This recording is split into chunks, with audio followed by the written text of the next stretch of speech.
नमस्कार दोस्तों एक बार फिर मैं पंकज शर्मा आप सभी के सामने हाजिर हूँ।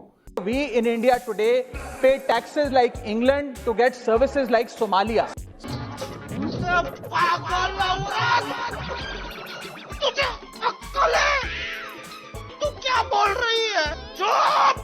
सर पिछले 10 सालों में टैक्स लगा लगाकर सरकार ने एक देश के आम आदमी का खून चूस लिया। अब आप मानिए आप 10 रुपए कमाते हैं, उसमें से 3-3.5 रुपए आप इनकम टैक्स के माध्यम से दे देते हैं, 2 रुपए 2.5 रुपए जीएसटी आपका चूस लेता है, 1.5-2 रुपए आपका कैपिटल गेन टैक्स लगता है, सेस सरचार्जेस 1-1.5 रुपए के लग जाते हैं, तो मात्र 10 रुपए में से 7-8 रुपए तो सरकार के खजाने में चला जाता है। तो आम इंसान को मिलता क्या, आम आदमी को मिलता क्या? This budget envisages sustained efforts on the following 9 priorities for generating ample opportunities for all. Number 1, productivity and resilience in agriculture. Number 2, employment and skilling. Number 3, inclusive human resource development and social justice. 4, manufacturing and services. 5, urban development. 6, energy security.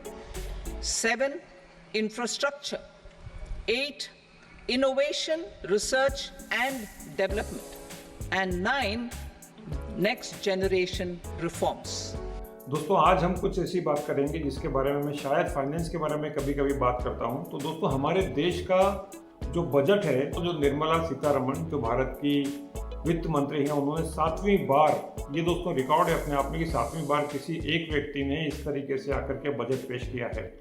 दोस्तों बहुत सारे लोग अलग अलग प्रकार के कयास लगा रहे थे, बहुत सारे लोग अलग अलग प्रकार के स्पेकुलेशन लगा रहे थे कि इस बार बजट कैसा होगा, बजट ऐसा होगा, बजट वैसा होगा। और दोस्तों आज आपने देखा कि जब पूरा का पूरा सेंसेक्स और पूरा का पूरा जो मार्केट है, भारत का फाइनेंस मार्केट, जितना भी जो स्टॉक मार्केट है, चाहे आप किसी भी टीवी चैनल की बात करें या किसी की भी बात करें, सब लोग दिल थाम के बैठे थे सुनने के लिए कि हमारी वित्त मंत्री अपने पिटारे में से सबके लिए क्या क्या लेकर के आती हैं। तो दोस्तों इस बजट के बारे में कुछ इंपॉर्टेंट बातें हैं जो मैं आपसे करना चाहता हूं, और इसको वीडियो को पूरा अंत तक देखिएगा ताकि आपको पूरी बात समझ में आए और आप भी ये अपने मन से सोच करके इवेल्युएट कर पाएँ कि ये बजट कैसा है।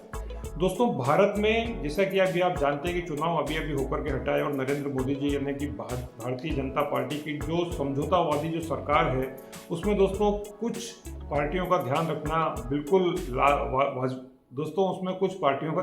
बिल्कुल वाजिब था।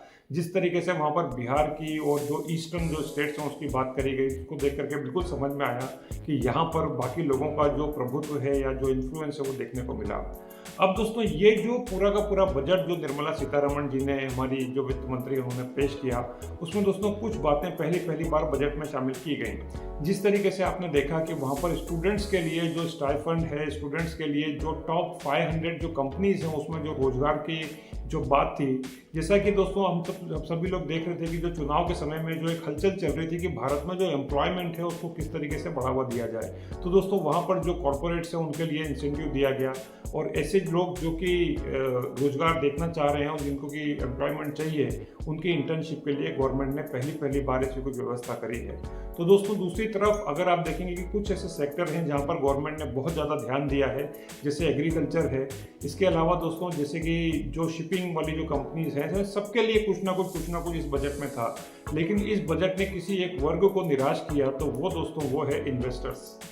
दोस्तों भारत की जो कॉरपोरेट हैं, भारत के जो कॉरपोरेट जो कि इन्वेस्ट करते हैं फाइनेंस मार्केट में यानी स्टॉक मार्केट में, उनके लिए जो लॉन्ग टर्म कैपिटल गेन और जो शॉर्ट टर्म कैपिटल गेन है दोस्तों वो बढ़ा दिया गया। दोस्तों जैसा कि आप देखते हैं कि जो लॉन्ग टर्म कैपिटल गेन है वो 10% से 12%, 2% यहाँ पर बढ़ाया वित्त मंत्री जी ने, और जो शॉर्ट टर्म कैपिटल गेन है वो दोस्तों वो भी 5% बढ़ाया, 15% से लेकर के 20%।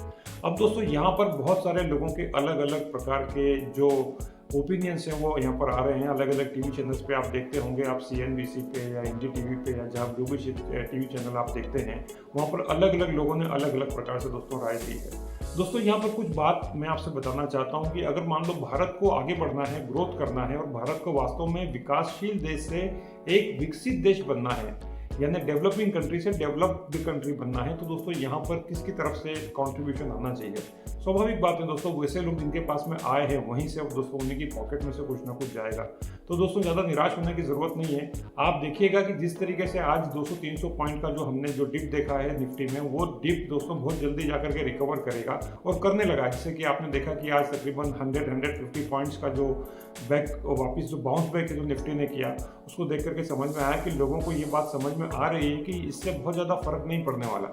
अगर आपके पास में कैपिटल गेन है तभी तो आप कैपिटल गेन में से जो टैक्स है वो दे पाएंगे। तो दोस्तों ये यहाँ पर एक बहुत इंपॉर्टेंट चीज़ है। और दूसरी चीज़ दोस्तों, यहाँ पर जो बायबैक जो कंपनियाँ करती हैं अपने स्टॉक को, शेयर को, उसके ऊपर भी दोस्तों टैक्स जो है वित्त मंत्री जी ने लगाया है। अब दोस्तों इन सब चीज़ों को देखते हुए ये समझना चाहिए कि ये जो पूरा का पूरा जो बजट पेश किया गया, इसमें सबके लिए कुछ ना कुछ था और हर वर्ग को ये दोस्तों खुश करने की कोशिश करी गई। लेकिन दोस्तों कुछ बातों का बहुत विशेष रूप से इसमें ध्यान रखा गया है। जैसे कि दोस्तों जो अलग अलग प्रकार के जो कॉरिडोर्स हैं उसकी बात की गई, अलग अलग प्रकार के जो डेवलपमेंट के जो प्लान्स हैं गवर्नमेंट के, उसके बारे में बात करी गई।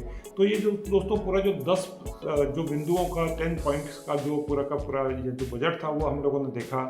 अब देखना होगा दोस्तों कि अब दोस्तों देखना होगा कि आगे की तरफ ये जो स्टॉक मार्केट है किस तरीके से मूव करता है और हमारा देश दोस्तों किस तरीके से आगे चलता है। दोस्तों आपको ये बजट कैसा लगा? आपको इस बजट में कौन सी ऐसी एक चीज़ थी जो सबसे ज़्यादा अच्छी लगी और आपको ऐसी कौन सी चीज़ थी जो सबसे ज़्यादा खराब लगी, जिससे कि शायद आपका भी कहीं ना कहीं दिल टूटा है और दुख हुआ है?